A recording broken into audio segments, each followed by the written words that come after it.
said something earlier. You said from a scientific standpoint that science will support that women are first, right?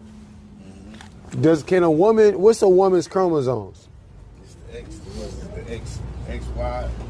No, Something like that. women is XX. Yeah, XX. A woman cannot produce a Y chromosome. The XY chromosome comes from men, and those are known as the sex chromosomes, because from the sperm cells is what determines the baby's gender. If a baby is going to be a male or female is determined from the man, because man has the X and the Y chromosomes. A woman doesn't. So science will even debunk that whole theory when you stated what you weren't able to show us any proof to, that women can't get pregnant by themselves. That's nonsense. And that actually goes back to, it's something called, look it up, called black root science. That's where that whole premise comes from. Black root science, and what goes back to the Groits. When you look that up, you follow what I'm saying? We're not dealing with that false science, because the Most High God is practical in His creation, right? And we see, even if you go from the standpoint of nature, right? Now, we do know that there's some outliers. You have some animals, right? Like certain type of frogs and things of that nature, which they will call asexual, right?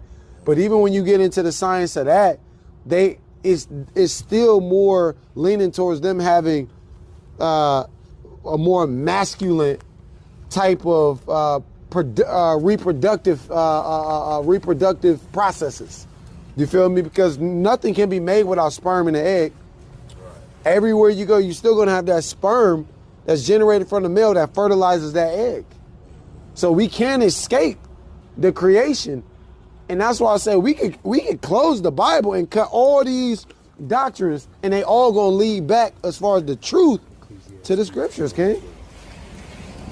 That's right. What's your feedback on that? I mean, everybody got their point of view, bro. I mean, but not point of view. We're talking facts from your point of view, because your point of view was based on science when you spoke of science. So we're not talking about our point of view. Now we've jumped into your point of view, and we've debunked the fallacy of what you stated from your point of view. Right. You see what I'm saying? Give me 1 second, man. Okay. All praise to the Most High. What you got, Kenny? I was just about to bring out Genesis 2 and 8 to go with Peter had, talking about help me. Okay. And then I was going to bring out Let me read this Ecclesiastes 12 and 12 for you.